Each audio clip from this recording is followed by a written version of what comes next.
Orang tua mengerikan ini sedang mencari suami dan ibu. Setelah menguntit sebentar, dia langsung mengincar seorang wanita. Lihatlah perutnya bulat dan besar seperti itu. Jika ada di dalamnya pasti akan sangat nyaman.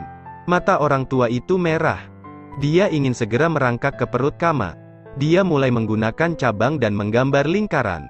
Terakhir, beri titik di tengah. Kama langsung menggeliat kesakitan. Tapi dia tetap mencoba masuk ke kuil untuk berdoa memohon restu putranya. Pria tua itu takut wanita yang ingin dia jadikan ibunya akan menghilang. Dia hendak bergegas ke kuil tetapi tersingkir oleh kekuatan tak terlihat. Di bawah perlindungan keamanan sementara. Tapi lelaki tua itu tetap tidak mau menyerah. Dia pasti akan menjadi laki-laki oleh Kama. Dia segera memberi istrinya ramuan mistis.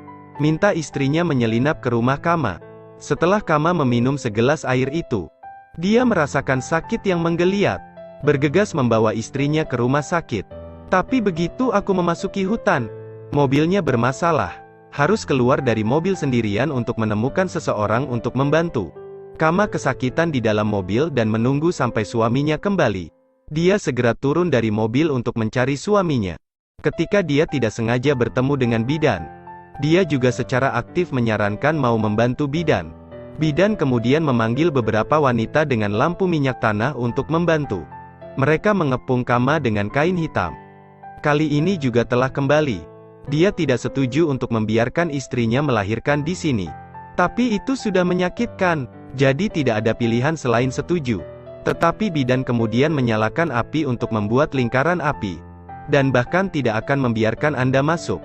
Sangat khawatir tetapi hanya bisa menonton dari luar. Mata bidan itu berputar ke belakang. Setelah suara tangisan bayi terdengar tangisan bayi. Sangat gembira dan mencoba berterima kasih kepada istrinya. Aku mencintaimu. Tetapi ketika pasangan itu bahagia, mereka menemukan bayi itu berhenti bernapas. Memeluk bayi itu dan terisak. Siapa tersangka bidan sangat mendukung. Masih menggendong bayinya. Kemudian usap wajah bayi dengan lembut. Sebuah pola aneh muncul di dada anak itu. Lalu berteriak keras. Melihat putranya hidup kembali sangat mengasyikkan. Keluarga dengan 3 pelukan berkerumun bersama. Siapa yang mengira bahwa ini adalah orang tua yang mengeluarkan sihir? Sekarang jiwa dia memasuki tubuh anak itu. Ibu dan anak Kama kemudian dibawa ke rumah sakit. Bidan pun bergegas ke tempat itu. Melihat suamiku telah bereinkarnasi. Bidan sangat senang. Namun saat perawat menggendong bayi ke kamar bayi, semua bayi di sini semua menangis. Perawat melihat ini dan mundur selangkah. Anak-anak berhenti menangis. Namun saat perawat mencoba masuk lagi, anak-anak menangis lebih keras. Perawat harus membawa bayi itu kembali ke kamar dan berbicara tentang apa yang baru saja terjadi di kamar. Tanpa diduga tidak peduli, dia mengatakan bahwa putranya masih sangat muda. Tetapi dia sangat kuat. Setelah itu, masa depan pasti terbuka.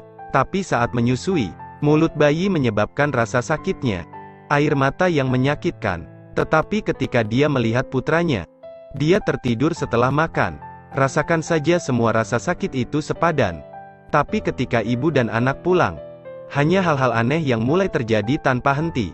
Kakak ipar membawa nampan berkah. Lalu tiba-tiba sesuatu jatuh di atas nampan. Semua orang ketakutan. Kemudian hal lain dengan cepat menghilang. Kemudian keledai di desa meraung tanpa henti.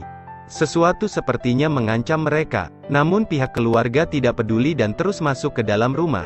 Saat bersiap mendekati patung dewa, anak itu menangis dan menangis seolah-olah seseorang telah memukulnya. Bidan bergegas untuk mengambil bayi itu. Dan berjalan di bawah pohon di taman.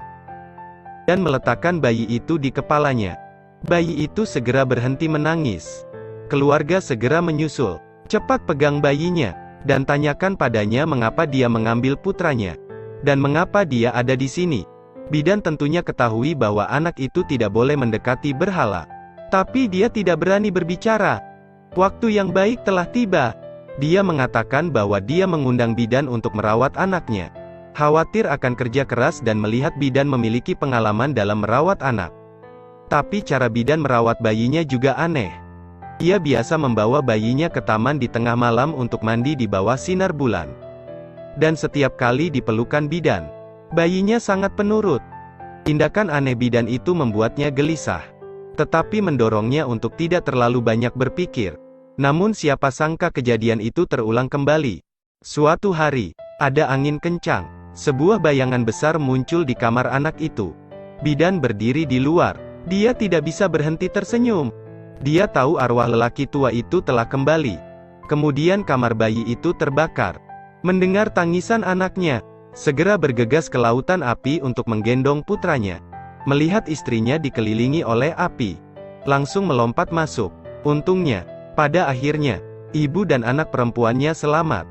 Namun di kepala bayi itu muncul gambar-gambar aneh.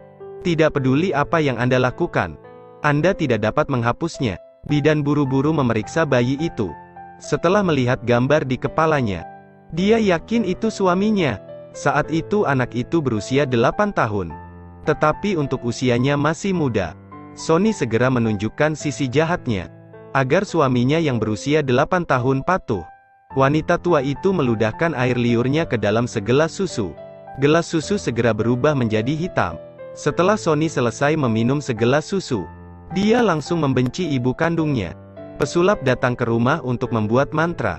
Dan ketika Sony melihat itu, dia menendang sesaji. Orang dewasa yang sehat bahkan tidak bisa menariknya kembali. Penyihir sensitif segera menyadari ada masalah. Dia meraih tangan Sony untuk merasakannya. Tanpa diduga, Sony mendorong tangan penyihir itu menjauh, dan berlari memeluk pengasuh itu. Tampaknya hanya pengasuh yang menjadi kerabatnya.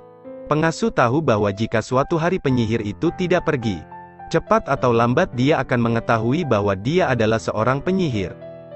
Jadi dia memikirkan cara untuk menyakiti si penyihir. Dia menggunakan matanya, kemudian kontrol semua orang untuk bermain petak umpet dengannya. Dia berlari ke atas dan bersembunyi di dalam kotak kayu. Nani melihat ke tempat itu. Rupanya mengetahui bahwa Sony ada di dada. Tapi aku sengaja menguncinya. Kemudian, berpura-pura panik, berlari ke bawah. Katakan bahwa Sonu hilang, dan Sony sekarang tidak sadarkan diri di dalam kotak. Dalam keadaan darurat, dia sengaja menuju ke kamar. Dia hendak pergi ketika dia mendengar tangisan lemah putranya meminta tolong.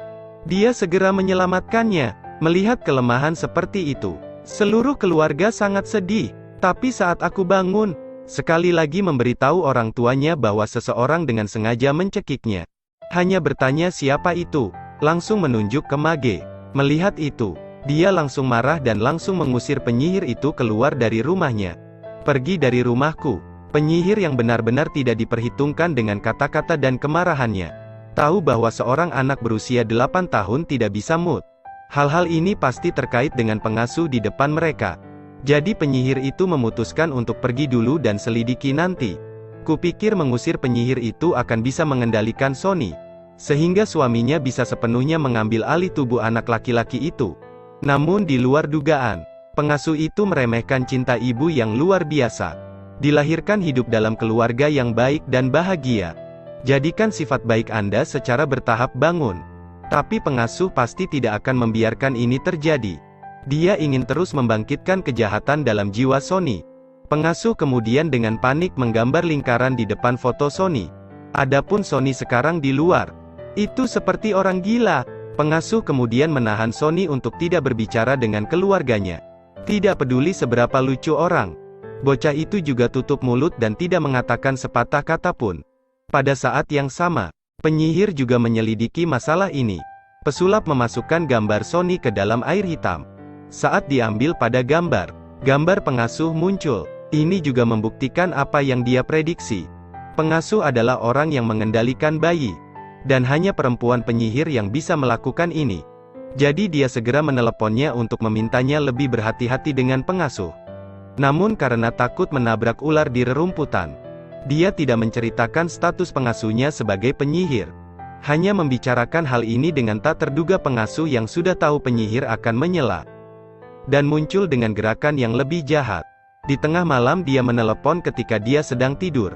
Sebelum dia pergi, dia sengaja membangkitkan rasa ingin tahu dan mengusirnya.